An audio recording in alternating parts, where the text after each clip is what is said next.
All right, listeners, tune in this week, episode 51. We talk about your favorite thing, political ads. We talk about downturns in business and sometimes what it's like to be a dad.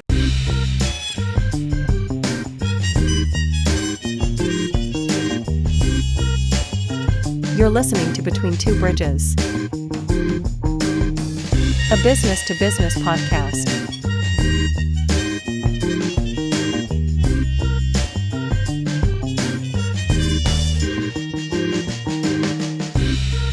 With your hosts, Anthony R. Destiny, Joe Ferrani, and Jerry Kenna. Interviewing entrepreneurs, business operators, and investors. This episode of Between Two Bridges is sponsored by Paymark Payroll. Payday is the most important day to your most important people, and payday is made easy at www.payyourpeople.com.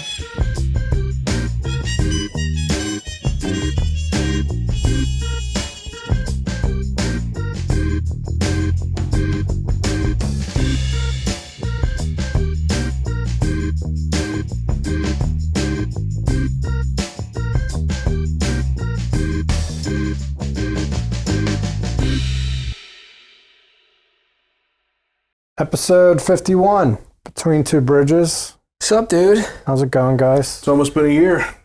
Almost. Oh, next week. Yeah, man. 52 in a row. Kind of like raising kids, man. Time flies when you're having fun, right? Yeah. They are getting older, huh?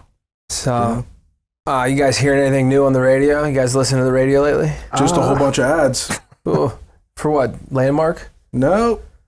No. But I support this message. Can't imagine what a regular business ad cost this time of year. I don't know. I Like- should look into it. I'm just so over it.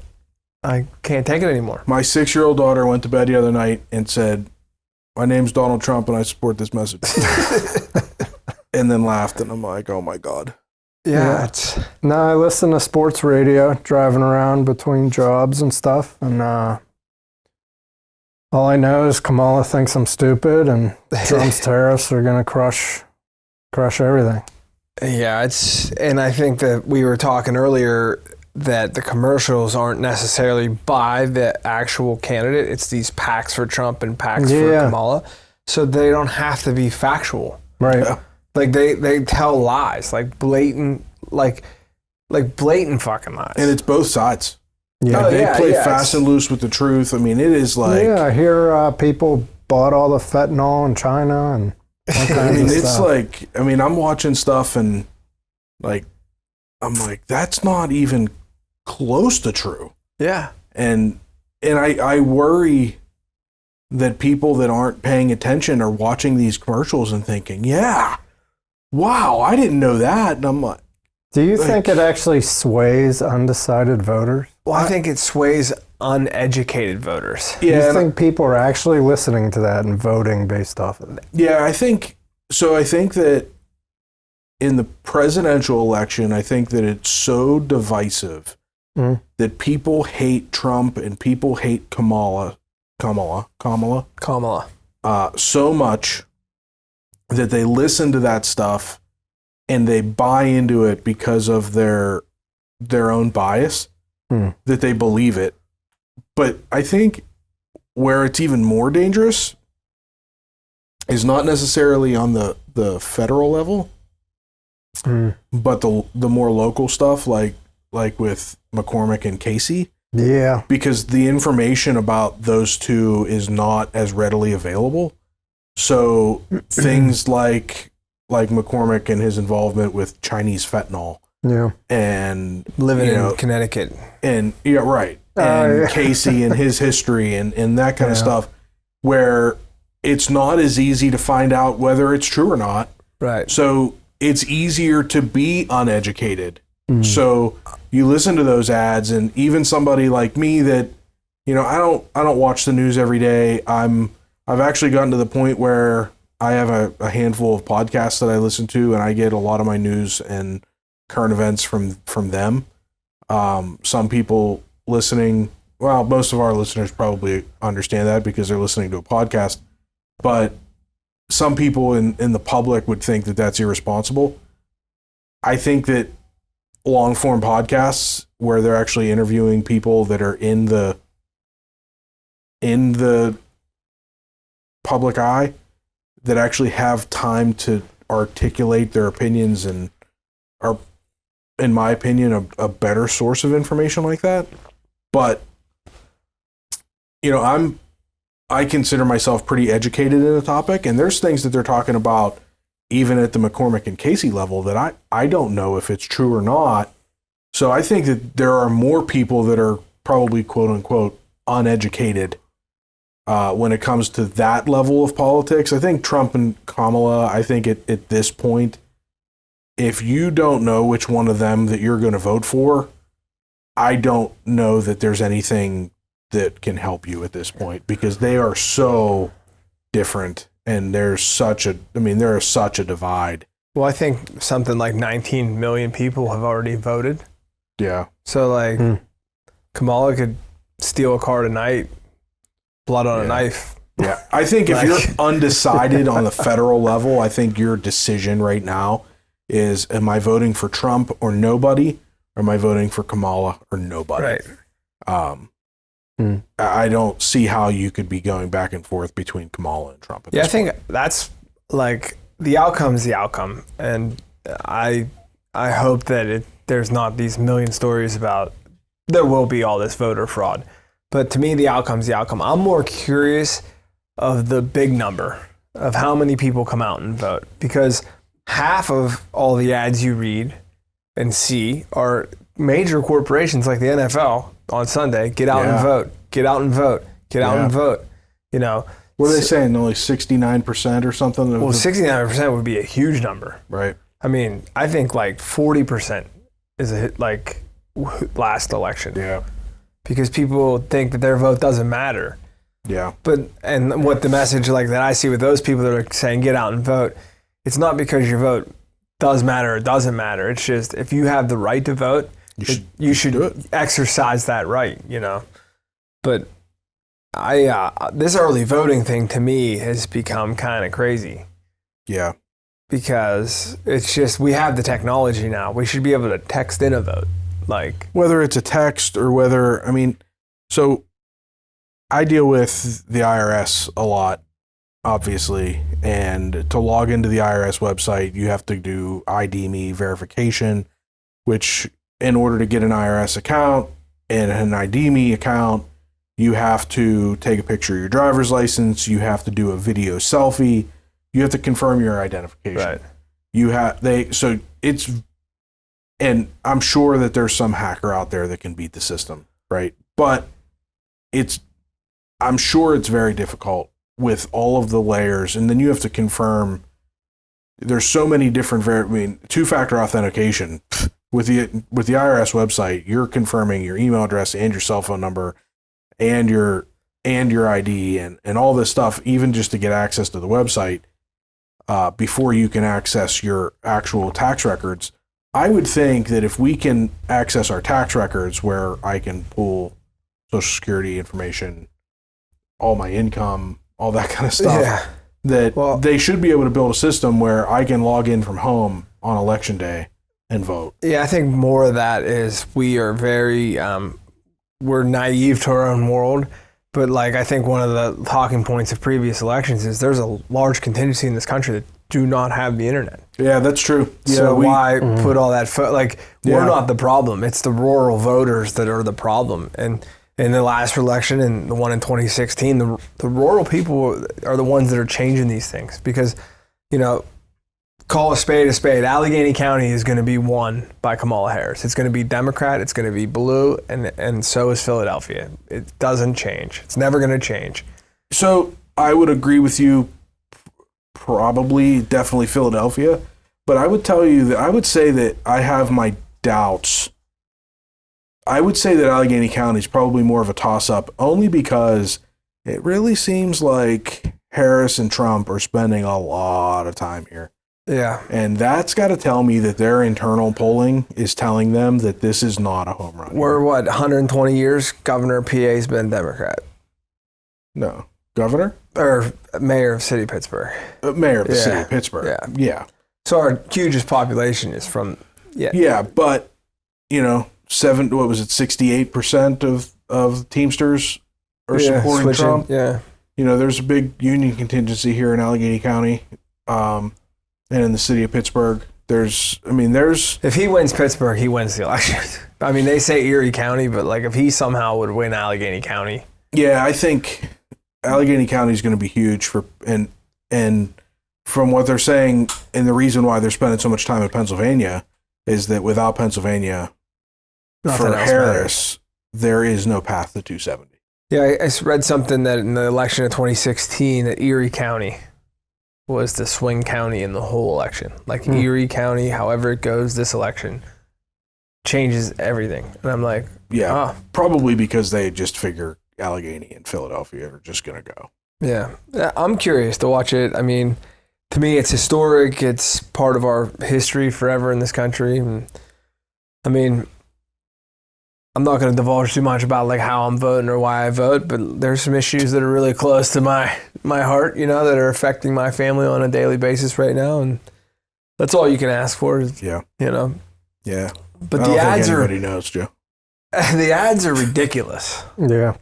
I mean, that's what's I just can't get over it. Like I have a PO box, and normally I can go down like once or twice a week and retrieve my mail. It's not a problem. Just full of political ads. Dude, yeah, it's ridiculous. I don't even think Giant Eagle had room this week. They were like, yeah, well, what? It's like, how about all the text messages? That's, I don't get text. Really? 3-4 times a day I'm unsubscribing to political text from both sides. Yeah, all day long. And that's zero. Dude, I get phone calls. I don't know how you did it.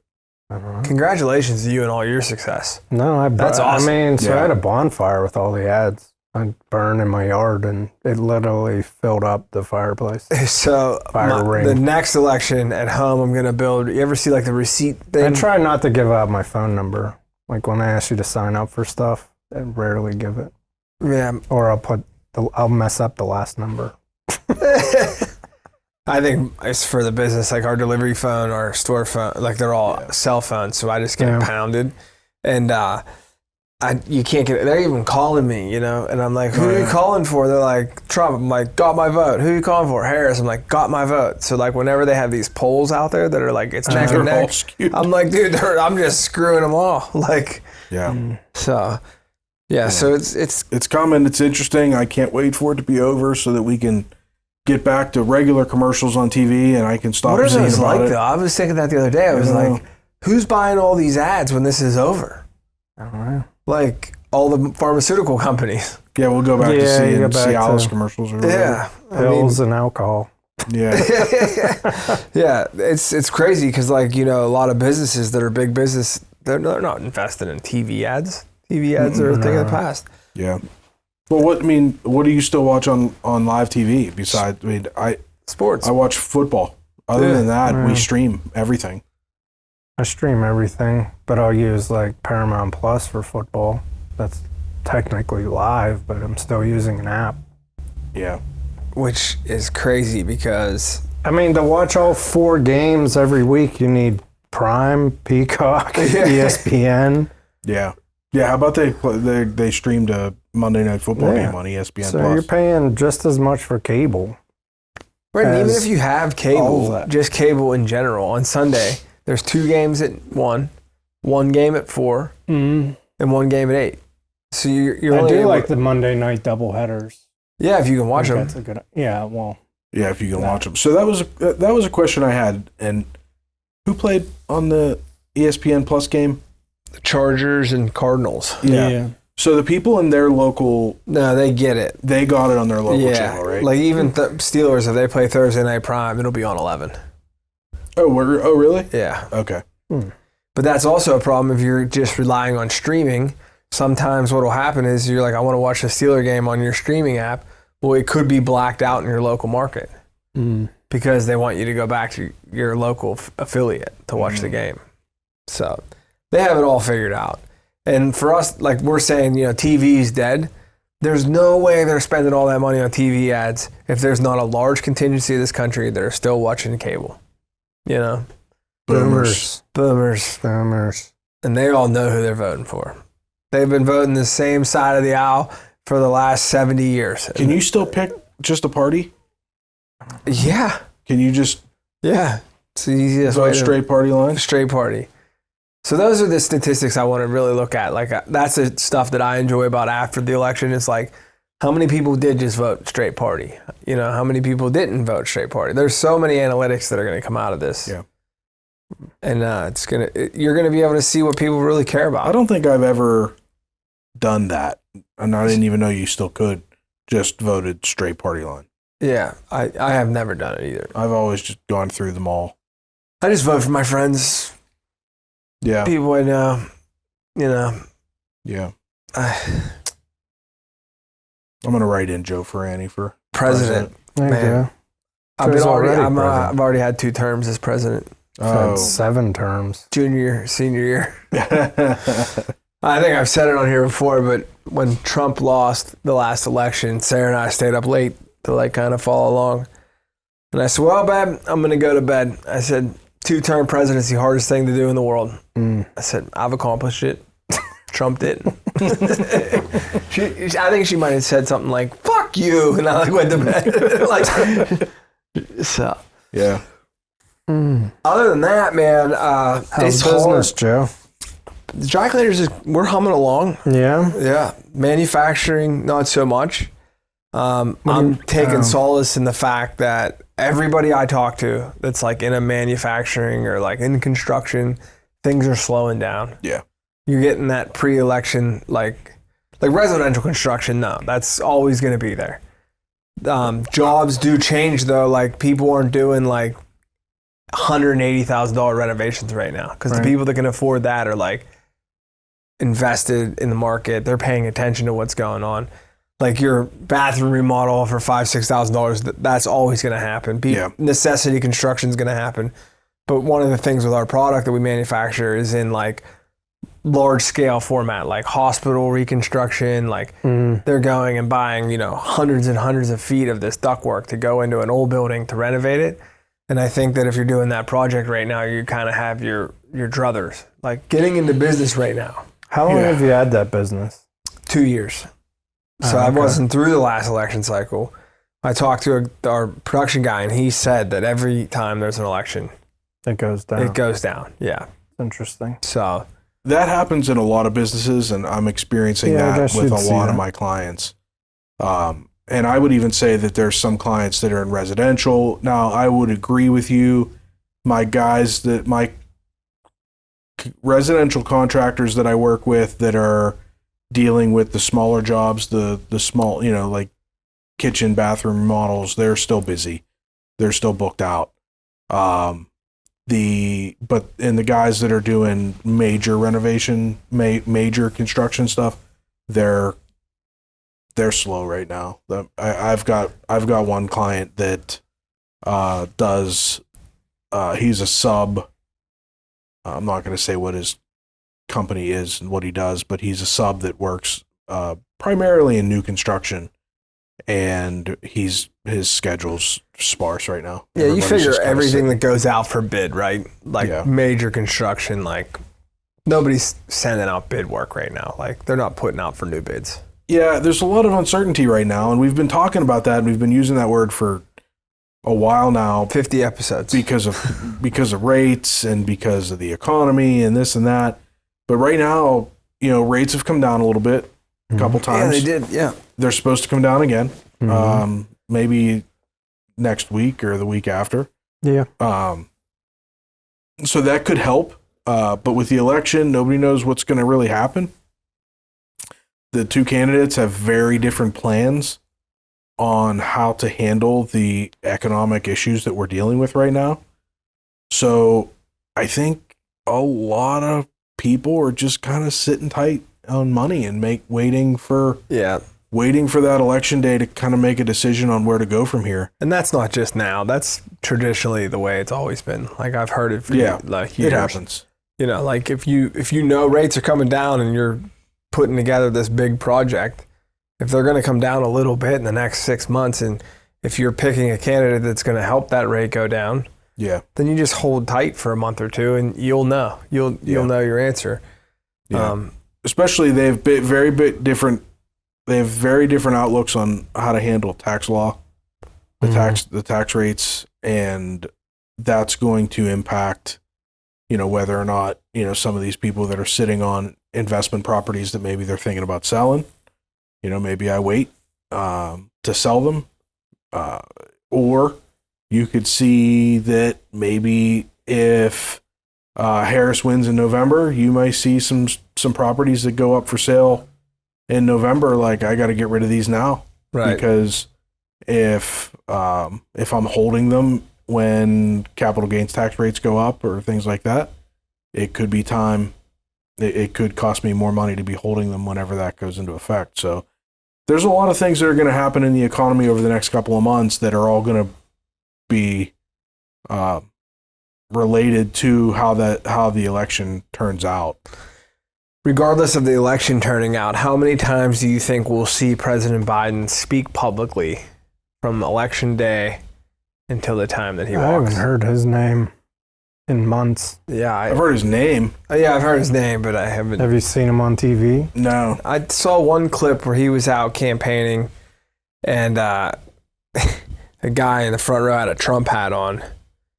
And he took it. And he took it. He put it on. Traded him, and he put it on. Yeah, that was an awkward photo shoot. Yeah, and I saw that. Yeah, if you just saw the photo, you kind of thought this has to be photoshopped. Yeah. Then you saw the video, and you're like, nope, he put a Trump hat on. But yeah, that was a couple months ago, I think, or at least a month ago. It's surfaced. Yeah, he's just not really so we been. can get back to supporting whoever wins, regardless. Like this whole "not my president" thing, I just never. Do you think it's going to change though? I don't know. I don't know if it's because we're getting older or what, but it's very. Yeah, It's even like 15 years ago, like you supported the person who won, and then it just went off the rails at some point. Yeah, in our lifetime, it doesn't seem like it was like that. When we were alive when Clinton won. Mm-hmm. I don't remember anybody ever protesting that he's not my president. Right. When George W. Bush won, I don't remember, and that was a contested election, but I don't remember people. That was the hanging Chad. Right. But I don't remember people. I mean, you had 9/11, so there was a big American swell. You're right. In general, but then.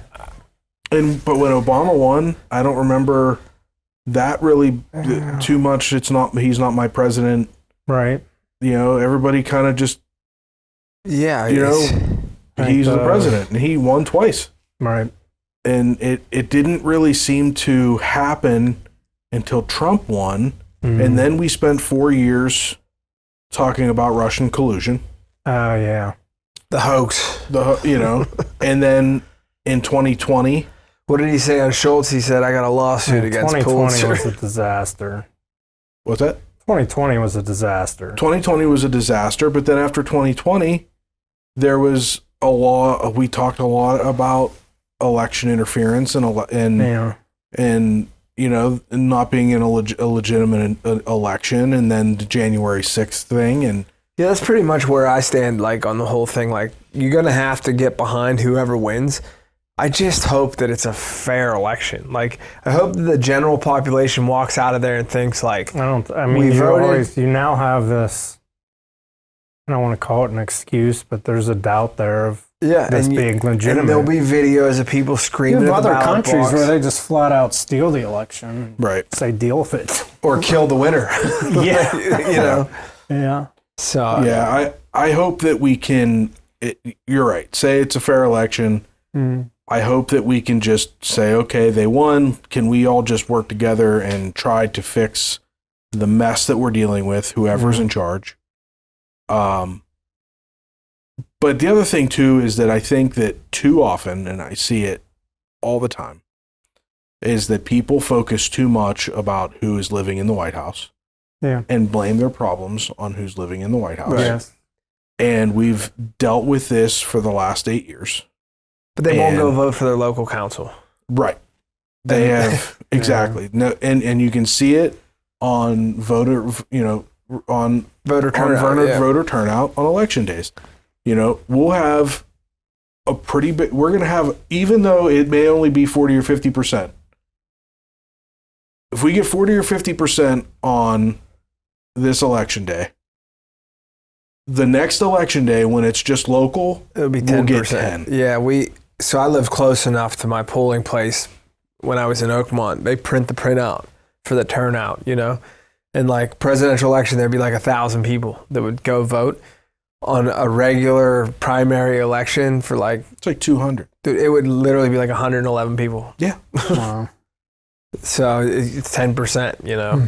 And I shout out Miss McCurry since 10th grade civics. Mrs. Madden, though. Mrs. Madden, Miss McCurry Madden. Yeah, shout out to her because that was one of her big things. Like, you have the right to vote. Go vote. Yeah. Just go vote. Because... you know, subconsciously, if you voted, you felt like you did your part, and I guess like you have to live with the decision. But I mean, we'll see. So I have a funny story about Miss McCurry, Mrs. Madden. You allowed to say this? Yeah, Okay. no, she's cool. We're cool. You're tight. So she's a librarian now at the elementary school. Oh, no, Did you know that? So she I'll bring that book back. is the librarian for my kids. So every open house I see her, and we always talk, and we have very different political opinions. And we learned that when we were in 10th grade. And then even more so when my brother was in 10th grade, my younger brother. And they would have like open argument debates during class. Okay. Like they enjoyed it. That's civics respectfully. 101. That's what they did. And he had to write a report, and he's listens to every episode, so he's going to hear this story. He's going to chuckle when he hears this. But Shout out AJ. but he wrote this paper. He turned it in. He got a decent grade, but she wrote a comment about. Do you remember Jim Quinn in the morning? Yeah. He was on WRRK. Yeah. Said something on it about. It was a good station. About you're not Jim Quinn in the morning or something like that. Well, it was around Christmas time. And if you remember, Jim Quinn always did he always came to the Penn Hills police station around Christmas time. They always had the train display. Yeah. And he would come there and sign autographs, him and Quinn and Rose. They would come down there and have like an event. And we went there, took the paper. Got him to sign it. He read the paper. Yeah. He signed it, and he wrote a note back. Ah. And he's like, take it back, give it back to your teacher. So he did. He took it back. He goes, here, I got a note from Jim Quinn in the morning for you.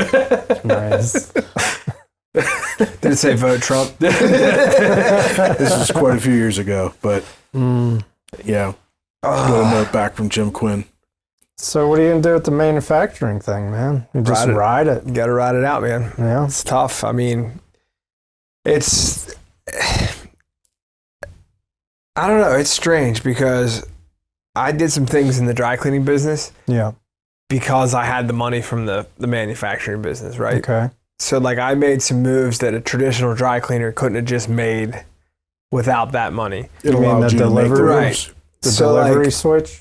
Like that, and buying the building and like heading off some of the expenses and moving some stuff around and like the extra revenue from that. Yeah.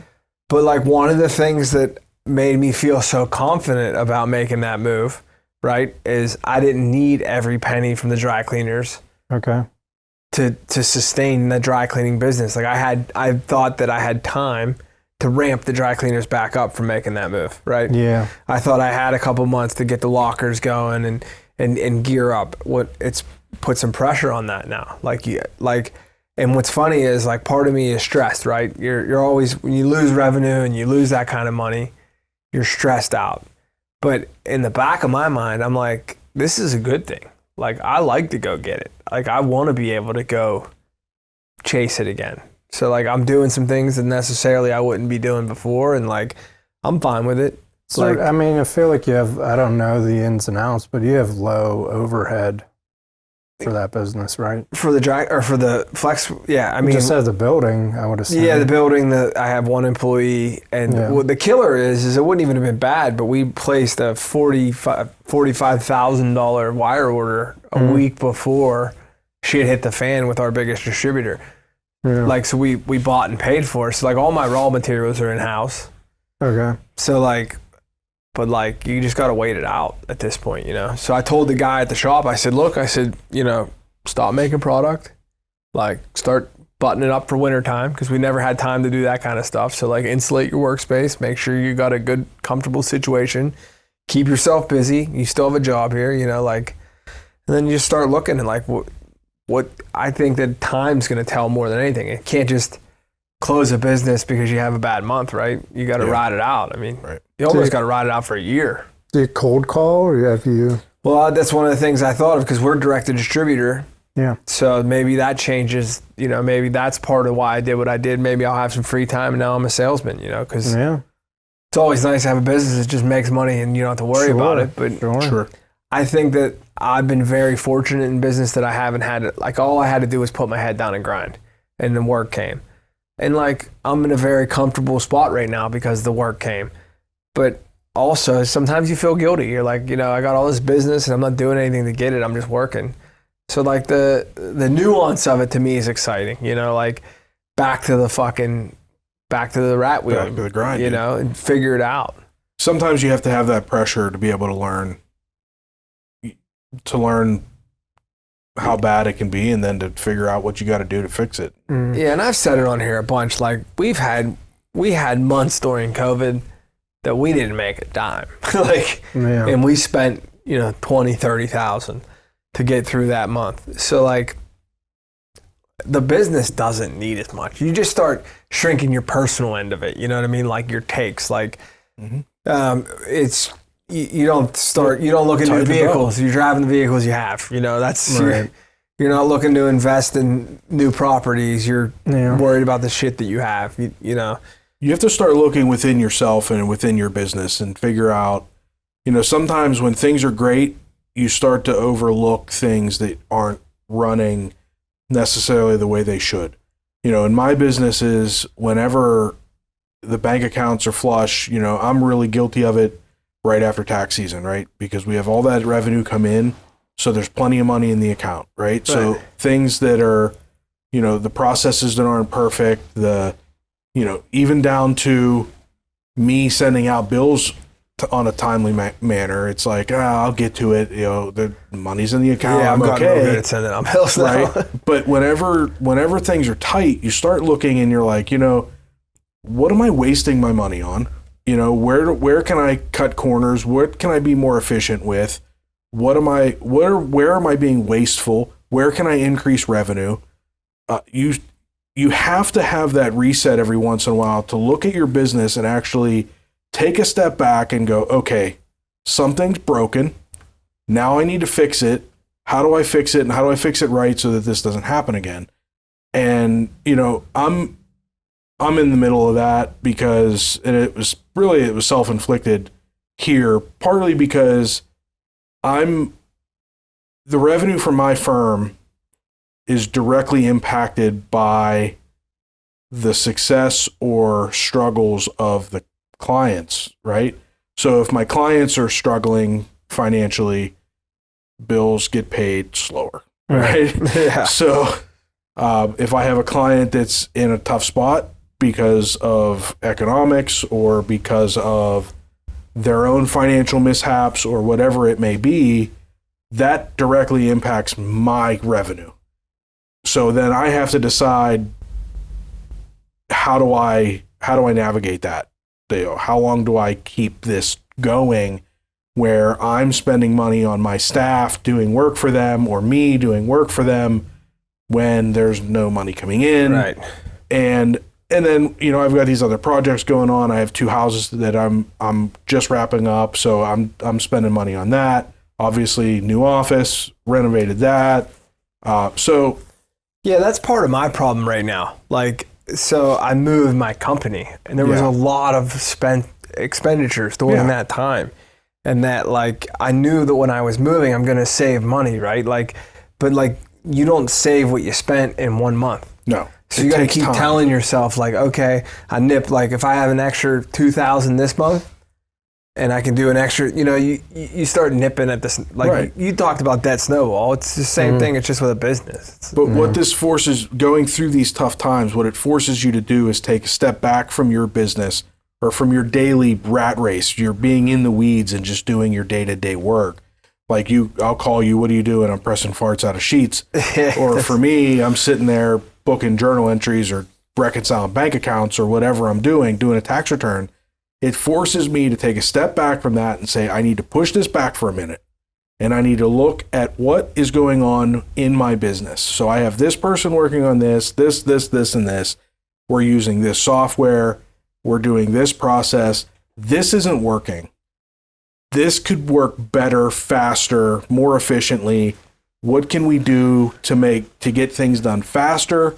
What can we do to deliver a better product quicker, more efficiently to the client?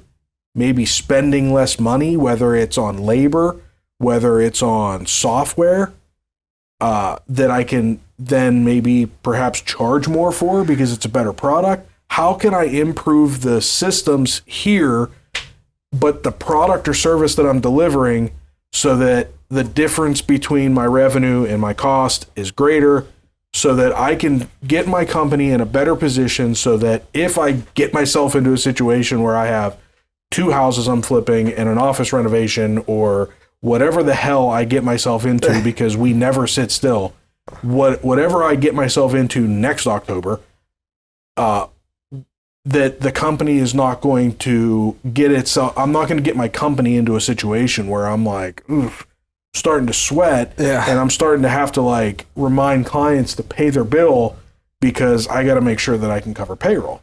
So you just have to, you have to, we talk about it all the time, work on your business, not in your business, or you have to set aside time to work on your business, not just in your business. But it takes times like that that it forces you to be like, all right, fuck, we haven't had an order in how many days? I got to work on this business. I got to figure out what I have to do to right this ship. Yeah, you need to, and like when you're busy, I'm also like guilty of like letting my employees run the ship because we're busy and everybody's working. And in both businesses, there's two obvious objects. The clothes are either getting done and going back to the customer, or the duck's either getting shipped to the, like if it's not getting done, then we have a problem. But if the job's getting done in a really busy environment, then I'm just like stand back and help out where I can help out. But like with this case, like the work environment down there is not ideal. It was better than the old work environment that he had in Ambridge, but it's still not perfect. And like now I'm able to tell him like, go ahead and make it better for your day to day, like where he hasn't had time to do that in 2 years. But with the import product coming in, it's impossible for us to compete price point wise. Mm-hmm. So we got to just hope that our quality's better and that like our lead times are better and see what it brings in that business. Have you looked at the product? Have you actually hands-on? Yeah, I've hands-on seen the imported product? Is there a quality difference?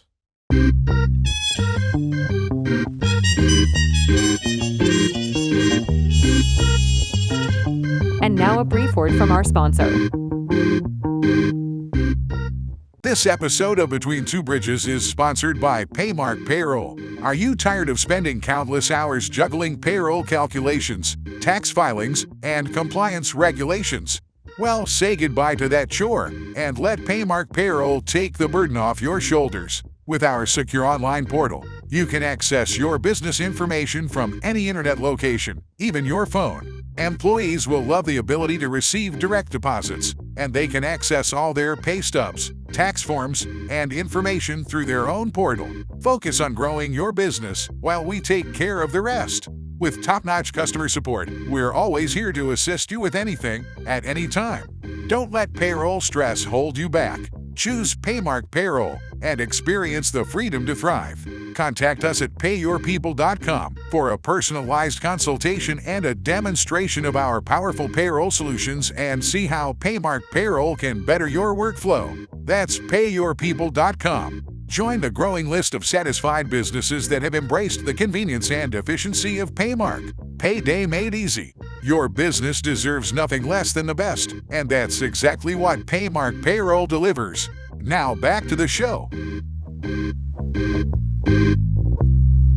Have you looked at the product? Have you actually hands-on? Yeah, I've hands-on seen the imported product? Is there a quality difference? Nah. It's tough, huh? It's tough. What they did was, one of the things that they've done with their product is the wire diameter, so figure a spiral. Yeah. They've extended the spiral out. So they're using less wire over 25 feet than we are. The thing that I think we have going for us is they have 3 thinner layers of the film that we use 2 thicker layers. So our product is a little bit heavier, like on a general basis.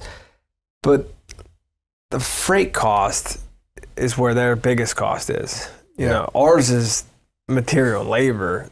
Their material and labor is cheap. Like the film that they have on their product, we can't even get stateside. So like there's a Mylar film manufacturer in China that's making this product for them, and ours is in Kentucky. You know what I mean? Like, so it just trickles through the whole system. Like our wire comes from Oklahoma, so our wire's made by people that are making a US dollar, and their labor rates are higher than the Chinese wire. You know, the people that are making our film, they're getting paid a U.S. wage, a livable wage here, and their people aren't, you know? So it's... What about time? Like, if they order from them... Well, I think they just buy containers at a time. They buy it so much that they're just always getting which makes it kind of convoluted to me, because now you are a distributor of duct and not a manufacturer of duct. So now you're distributing to distributors. So, like, the guy that's cut us out, that's distributing to the distributors, sooner or later is going to be no longer, because these distributors are going to go straight to China also. Yeah. So then it just like, I won, then you won, then maybe I'd win. But sooner or later, once you invite that into our country, no one's going to win, because, you know, it's just like Nike tennis shoes. There's nobody in... I mean, you see how much debt we're in as a country, and you talk about just your business. This is happening in every single... Right. business. Yeah. We're all guilty of having because credit we're card. all watching a bottom line. It's like, well, I'll just get it from China. Right. But then you're whoring out your own country. Yeah, you know? Especially just think about like hardware stores. There used to be a hardware store, if not 2, in every town. Right. And then Home Depot and Lowe's come in, and people are like, oh, I'm sticking local. Yeah. Well, it's Sunday. Did you? Well, the problem is Sunday at 9 o'clock when I need a valve for my toilet. You know, the local guy's not open, or he might not have it. Right. Yeah. So, and like, necessity is the mother of all invention. Amazon has ruined retail. I mean, it has. Small business doesn't really have as big of a home anymore. And sometimes it's just convenience. Right. You know, like I was leaving here the one day, had my trailer hooked up, and I'm like, you know, I'm going to stop at Ace Hardware and grab, I think I just needed firewood. That's what I need. I just needed some firewood, but I had my trailer hooked up. And I'm like, I'm just going to stop in there. I'm going to stop at Ace Hardware. But the problem is that you don't know how busy is that parking lot going to be. I'm going to have my truck and a trailer. Where am I going to put that thing? Park right in the fire lane, dude. Get your firewood from the fire lane. So I went to Lowe's because I know that I'm going to be able to put it somewhere. Right. Yeah, I mean, you can buy bulk from Lowe's? No, you buy bundles. I just needed a couple bundles. That was just for my house. They used to call it I had a guy that I worked with one time. He said they called them screw sacks because there was just enough firewood to screw in front of the fireplace in front of them. I got truckloads. Where do you we'll talk after. You can give a shout out. Give a firewood guy a shout out. No, don't, because then there won't be any left for us. Sorry, firewood guy. You know, that's funny because I just cut the last tree up and split it. I do need house. to still cut this pine tree, but I keep putting it off. I need to get it done. And just still in the air or laying down. Still in the air. Still in the air. It's close to my house. I'm just like, send it, dude. Quit fixing up your house and send it. Why would you fix up your house before the tree's down? Why would I fix up my house, Joe? Before the tree's down. It's a fucking U.S. Open coming. That's why. No, it's an investment. You're gonna drop that tree. You're gonna fuck your house up. That's what I'm saying. That's what I'm thinking, man. Don't fucking do all that work. Yeah. You can just call one of my tree guys and have them come out and take care of it for you. I know. Then I got Joe in the back of my mind. Just do it Drop yourself. that motherfucker. Yeah, and then last time he did it, he got down out of the bucket truck. He's like, I should have called your guy. Dude, I should have called a guy. That was knee-knocking shit there. We got all the trees down on our property, and then the neighbor had a tree fall. You get grass yet? Yeah, I got hay. I don't see it. You got hay. That's not Well, I have a grass. front yard grass. Like the front yard's been good. So then actually yesterday we seeded like the side and back. And then the hillside I kind of like carved into like a seating area for projection for the movies for the kids on Saturday. Oh, look at you. And we hayed the shit out of that so they can like just hang out. But hay's cheap, man. I kind of like the way it looks. Dirt. I like dirt. I really do. Like, there's nothing better to me than a freshly graded yard with like a little bit of track mark in it. Like, you don't have to cut it. There's no maintenance. I want that green grass. I like the green grass. I love the sod, dude. You cut your own grass? You saw it. Yeah. I sawed in my backyard, dude. Instant grass, dude. Instant yard. It survived and everything? Oh, yeah. Do you water Yeah, but it? half of his backyard's a patio, dude. Huh? Half of his backyard's a patio. Dude, I put that patio in. I have more grass. I have more yard now than before. That patio, I stretched into the backyard. I got rid of some like garden and stuff that the old owner had. I hate Got rid of a tree. cutting grass. Why? Yeah, I have somebody do that. I haven't cut grass. I couldn't even tell you last time I touched a lawnmower. Really? My neighbor cuts the grass in my house. We got a pay sweet him? deal worked out. Yeah, we got a deal worked out. And then our What's buildings. this deal? He loves Beer for Dry grass? cleaning. dry cleaning, miscellaneous labor. Okay. But So what, 2 suits for in a the yard? building down there, I have a guy that cuts the grass there, and I despise, like, every time I ever needed to cut grass in my house, it seems like the lawnmower doesn't start. So like that's a bad day. Like I hate Sounds that. like you need a better lawnmower. Yeah. Yeah, but see, I had the problem. Like I haven't worried about it in my new house. It would be different in my new house because it's a bigger yard. My house in Oakmont, A tractor, bud. it was as big as this carpet. Yeah. So like if you're like, I don't want to cut the grass today. Well, that could go on for a month because you could just weed whack it. Yeah. You know, and then I'd have company coming over and I'd be like, oh, I got to cut the grass. Like I got to bag this shit. And then you got to start the lawnmower after cut. And you're like, what the fuck? Joe, you got yuppity, man. I used to cut Dude, grass I for a don't- living, that's bro. what I'm I saying. like to cut my grass. I just don't have time Well, because It's I like have a a Sunday podcast on morning Wednesdays. we've talked about this on the podcast. The new lawnmowers are legit. Oh Like, yeah, dude! they- I bought I decided the one year I'm like I'm gonna cut my own grass. I went out. I bought a self-propelled. You're Honda. way behind the schedules of things, dude. They got robot lawnmowers, bro. Yeah. You put a solar panel in your backyard, Probably electric too. charging station.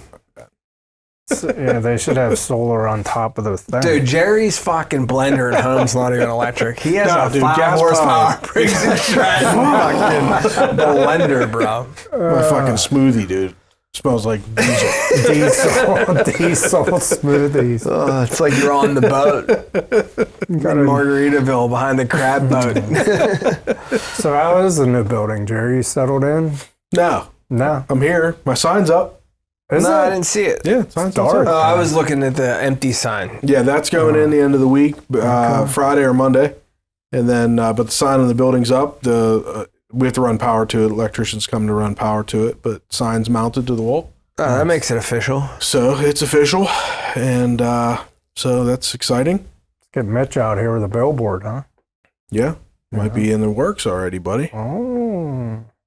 You're going to put me on it. Works. You got to call Mitch. I'm all for it, bud. Digital? No, it's not going to be digital. It's too close to the turnpike. Is that the rule? Well, or it's too close to the bridge. It's too close to the 910 bridge that goes over the turnpike. And what's their zoning law or something? No, you're just not going to be able to see it because it's like it might change too fast, and by the time you get out from under the bridge, you're going to be past it. Yeah, the Can't see it from the exposure. turnpike? You can, but you go Exposure under time. 910, and then the sign's going to be right there, and then you're going to be past it. So it's just better to be static. Don't blink, do your taxes. Don't blink. my company's should- not going to be up there. You should be in the sign Could business. rent it out. You know, it's prime. Yeah. The problem, I See, think, you're way ahead. It's way ahead. I just think, like, with all of that stuff, like, there has to be. I have never bought anything from a billboard. Ever. Me either. I have never once Googled anything I saw on a billboard. Apparently they work, Joe. Boomers, dude. Fucking radio commercials and billboards. Have buddy. you ever driven by a billboard and saw something on there and you're like, I'm going to Google that later because I'm curious to what the hell that meant. No, because I feel like if you're on a billboard, we The already only one know. that gets me is fireworks. Phantom fireworks. McDonald's up ahead. Yeah.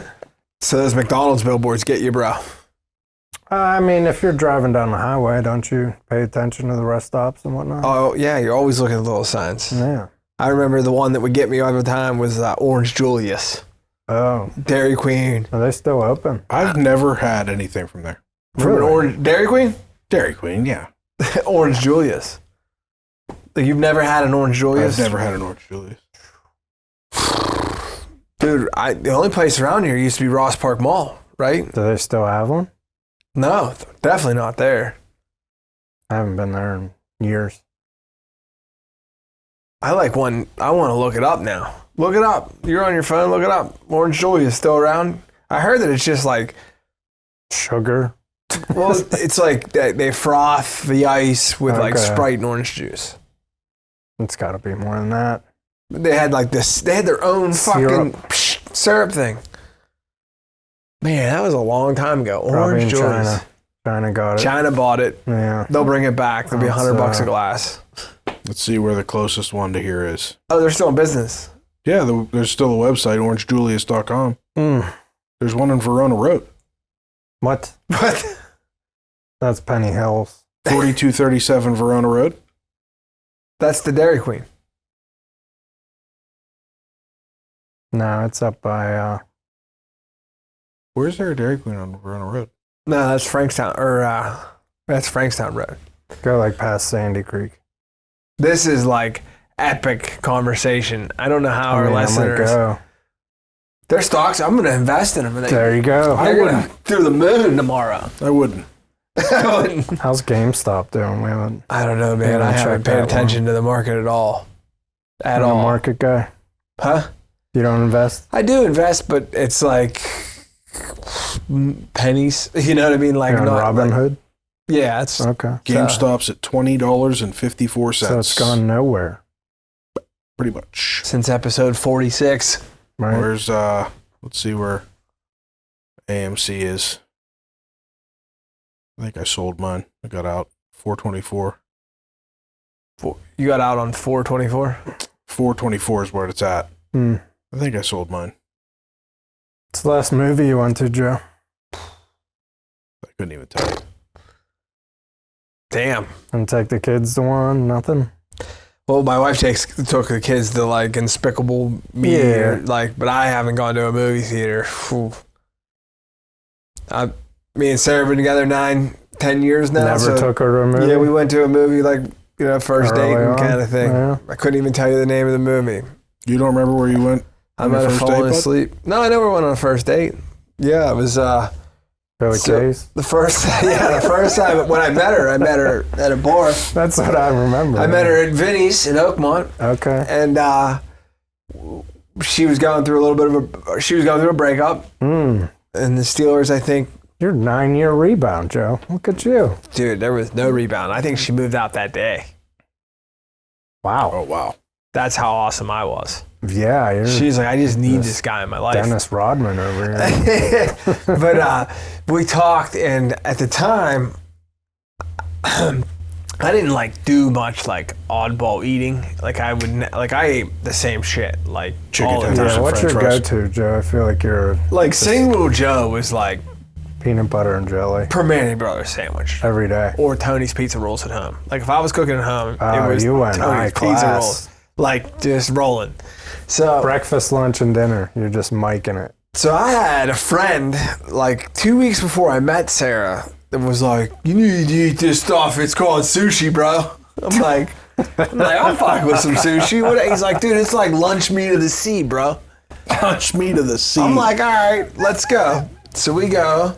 And I get some sushi. I'm like, I was fine. Some dumpling. That's the title of this episode. Lunch meat of the sea. So we went to Jimmy Wong's in Fox Chapel, me and my buddy, What do you think? And I was like, this is good stuff. You liked it off the bat? Right off the bat. Wasabi, the whole night. I was like, I bought right in. I'm like, this is good shit. All the rolls. I was like, put this in your mental caveat so when you meet a woman, you can talk about this fancy experience you had, Okay. So Sarah's giving me the rundown of her situation, and I said, I at that point had been single for 4 or 5 years. Because like I just like shunned off dating. Like I was done. Okay. I was doing me, boo.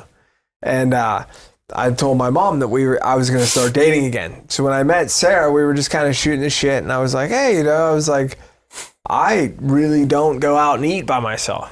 And you're going through this breakup, like maybe we could just go out and eat. I found this new stuff that they invented recently called sushi. It's the chicken of the sea, bro. So that was kind of like the icebreaker. We agreed to go out, Okay. and get sushi. She knew all about it. She lived in Hawaii. Oh, yeah? Yeah, That's she's right, a lot more intelligent than I. She's known about sushi since the beginning of sushi, and I'm just getting onto this train. Probably not the beginning of sushi. So we agreed, and we were to go on a date. Funny enough, I took her for Italian. we went to eat Italian food, but it worked out. 10 years later. 10 years later. Yeah, it'll be 10 years, December, but. She can't get rid of you, huh? Dude, I said that on the last episode. I said if she'd have known what I was doing in front of that car, she'd have just run me over. Like, she's a saint, I don't agree with that statement all the time, but I will publicly say it, that she's a saint for dealing with me. In the heat of an argument about stupid shit, she can jump off a cliff. But like, in reality, if she jumped off that cliff, I'd probably be better off just jumping after her. I'm very self-sufficient, but like in a totally different demeanor. Like if something were to happen to Sarah, like I feel like both of your relationships with your wives is in jeopardy for just knowing me, for just being acquaintances with me. Like, man, but it's good though. Like everything, I'm happy with life. I'm happy things are slowing down. Yeah. I'm happy to see what the results of this election are. I'm happy. This is 40. Yeah, we got dog's doing good, but he started running away now. Yeah, got a cat. I saw that. Yeah. Why? Jerry. Yeah. Pick your Wife battles. wants a cat. Kid wants a cat. Anthony wants a dog. We got a cat. So you met right smack dab in the middle, and you got a Total cat. negotiation, yeah. Did you get a cat that at least identifies as a dog? Because that would be a great comment. That sounds terrible, bud. I don't understand I'm cats. not a big cat person. I don't understand them. I'm afraid of him. I don't understand why Yeah. anybody'd want one. I don't know, bud. I Dude. agree with you, but got a cat. Did you find one for $100 like you posted? Sure did. Our girl Angel came through. Angel no did. way. Yeah. No way. What did you name it? Bridges? Did she give No. it? Did she give you one of her cats? Like, here, I didn't want this one. Somebody she put tricked me in into getting this? contact. She read my post, so Facebook worked, and got a cat that day. So shout out to Angel, Was it an adult cat or was it a kitten? the kitten. Oh shit! Yeah, 2 months old. What's his name? Crash. Dancer Cat Squash. Kids come up with the best names. Yeah. Usually don't ask for things on social media, but went on a little rant and got a cat. That's crazy. I'm looking for a dog trainer. So Chance, 6 months old, starting to get a There's little got to be more some ballsy. businesses around. Anybody out there with a dog trainer, reach out to us. Yeah, so I might have one. there's a up guy my sleeve. locally that's like a little bit like he's really good. Sure, it's pricey, huh? I don't even care what it costs It's because it's probably worth worth it. Yeah. So Chance, when he was younger and more timid and not as comfortable with his surroundings, would chill with me in the yard. Yeah. And like he'd go outside, but he wouldn't go far. Well, on Sunday, dude grew a set of balls and decided that I'm not going to listen to you or your treats, and I'm going to go to the sound of this dog barking. So he's on Dorseyville Road, and he's blacked. Like, he didn't get hit, and I almost got hit, but like, I don't want the dog. I don't want to clean up after the dog. I hate the dog. And then the dog's at Dorseyville Road, and I'm like, stop the fucking car, or I will kill you. And I told my buddy who was there, I was like, my fear in that situation is not that the dog's going to get hit. Because people are pretty good, like, not hitting dogs. Like, if it's a chipmunk, they're going to run it over. But people love dogs. They'll total their car to not hit that dog. But if the dog gets hit, he's now part of my family. You fuck with my family, I got problems. So now, like, I'm going to probably go unhinged on somebody. Yeah. For that not their fault. Not to mention what you're going to have to then go back home With and the tell kids. your children. Dude, we had a buddy that dog got hit on Plum Street in Oakmont.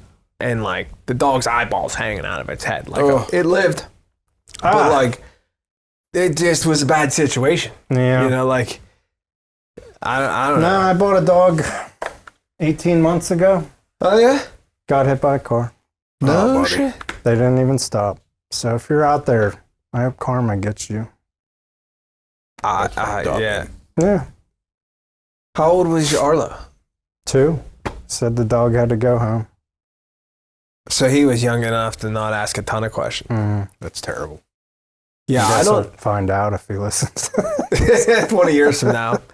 He's You know, we had a buddy. fuck? Dude, we had a buddy that lived on right off of Halton Road, and they had like 10 cats hit on Halton Road. growing up. Holton's yeah. Like you can a hit a cat deer crossing. on Holton. Yeah. Somebody should have put a sign up. I'd probably hit a deer on the way home. Cat crossing. Oh, if he was still around, we'd get him on the show. Him and his cat. Oh, man. That'd have been a trip. Yeah, that's the part of life that, like, I'm, like, in this weird thing, because my son is getting to the point where, like, he has a real attitude about him. Like, he'll tell me, I hate you. Oh. And I'm like, that kind of bummed me out the first time. But then I was talking to an old timer, and he said, dude, that just means you're doing a good job. Like, Yeah. they got to, like, understand that you're the enemy a little bit.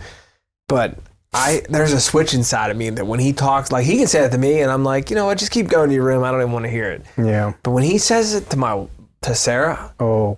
I'm like, I'll fuck this Twist dude his up. head up. Yeah. Twist his head off. I'll be in the basement, like, doing something and hear him Meet you in mouthing the off, and I'm bathroom like, with a shank. you know what, dude? I'm going to tell you right now. Yeah, You don't it's even gotta know. Dude, my son, I've been in, like, I'll be out back, you know, screens open so I can hear what's going on.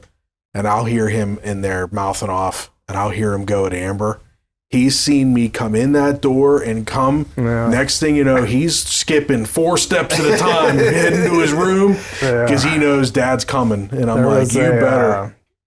If you get bored later, there's a TikTok trend where like Really they tell your mom punked to him. shut up or something? Oh, yeah, I Dude, love it's those. so good. Guys come in. What'd you say? Ready to shoot. Oh, yeah. Yeah, and like my argument to them is like, dude, I saw firsthand. Like, Yeah. it was wild. I was looking for, you know how you can search your text? So I was looking for an old text for something, and That's super convenient, by the way, Yeah, it because was I used to awesome. have to spend hours yeah, looking even at searching something. pictures, like you can, Yeah. it'll find words and pictures. But there must have been a day, like Graham was young, like a couple years ago, 3-4 years ago. We split up the Conquer. I took Reese, Sarah took Graham, and like all he was doing was pulling her hair and like causing a fit, like because when he was breastfeeding at the time, Yeah. and like the emotional roller coaster that our wives go to raise these kids. Yeah. And for him to talk like bad, like I'm like, you're 5, dude. You got like 1 more month of hall passes. Because at 6, like I'm sending you to your room at 5. At 6, you can go sleep in a fucking tent. Like you go live on your own, dude. Yeah. On your own. And it's so funny because like every phase since I've been a parent is different. Yeah. And every phase in the heart of it is angry. Like, it makes you angry. But then when it's gone, you miss, like, I left tonight. I went home before I came here. And they used to always, no matter what the weather, had to come outside, stand on the porch, and wave goodbye to me. And I didn't even think about it until today. But it ended. I don't know when it ended. Oh, It's it been sucks, recent. man. But like Graham was doing something on his iPad. I was like, Daddy's gonna leave. He's like, bye, Dad. Peace. And I'm like, oh fuck. Like, Yeah. so.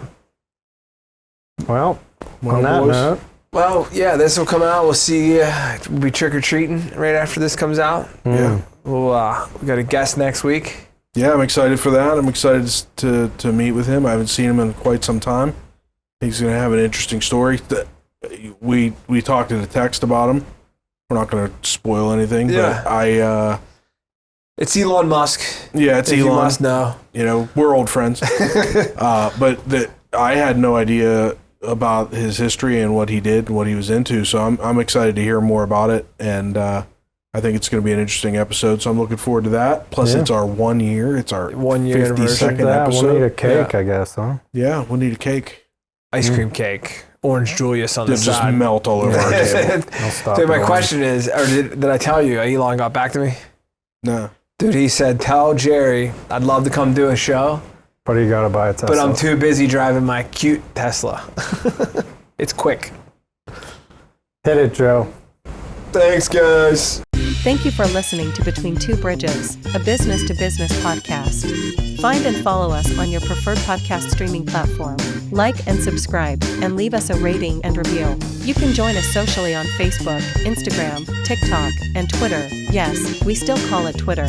You can email the show at info@betweentwobridgespodcast.com. Until next time, make it till you rake it.